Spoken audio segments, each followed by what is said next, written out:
For generations, America's leaders have struggled to find a solution on immigration. It didn't work. To understand the battle over immigration reform, pass a bill. You have to go back decades. This issue is not going away.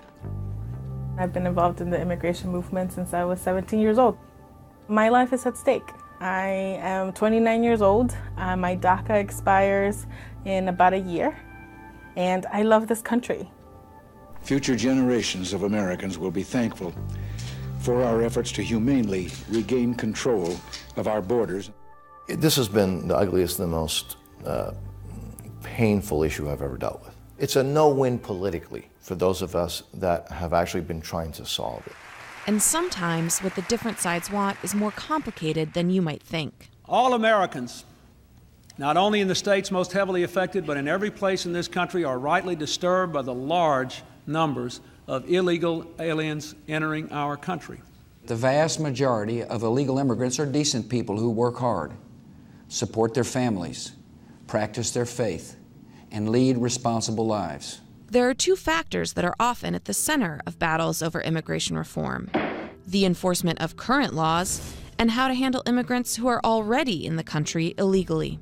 It's kind of like the chicken and the egg, which goes first. I think they have to be done concurrently. You have to deal with both issues in a real way, in a serious way, and both sides are going to have to win some, and both sides are going to have to give in quite a bit if we're going to get this done. It implicates the question of the rule of law and citizenship and how we define ourselves as a nation. When there are unjust rules, you break them and you try to figure out a solution on how to move forward. Myself and a couple of folks came really, really close. When we couldn't get it done, it was one of the most painful days in my legislative career. How are you, sir? It started with a promise from Senator Barack Obama in 2008. What I can guarantee is that we will have, in the first year, an immigration bill that I strongly support and that I'm promoting. We believed in the hope and the change that he talked about. We believed that he was talking about immigration.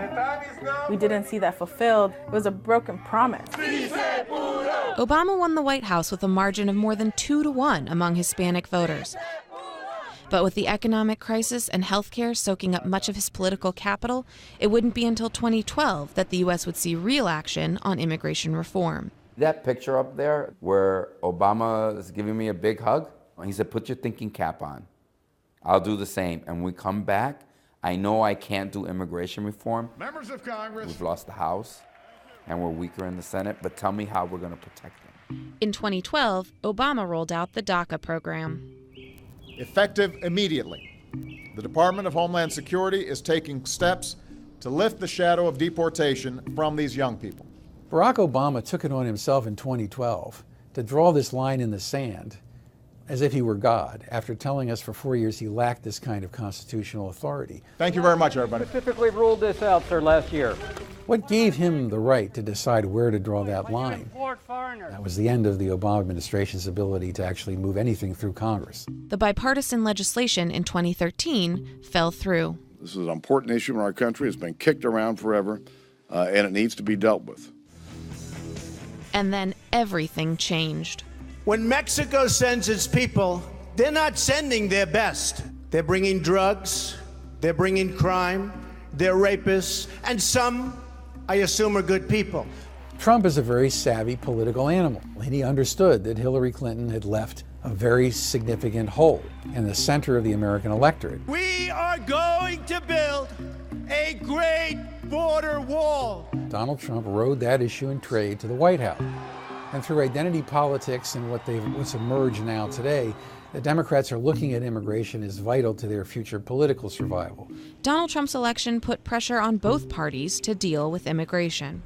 This president fundamentally has changed the discourse, not only in the Congress of the United States, but across America. It's going to require some trust, and it's going to require private, serious negotiations. My positions are going to be what the people in this room come up with. It's still unclear what the path forward might be for real reform.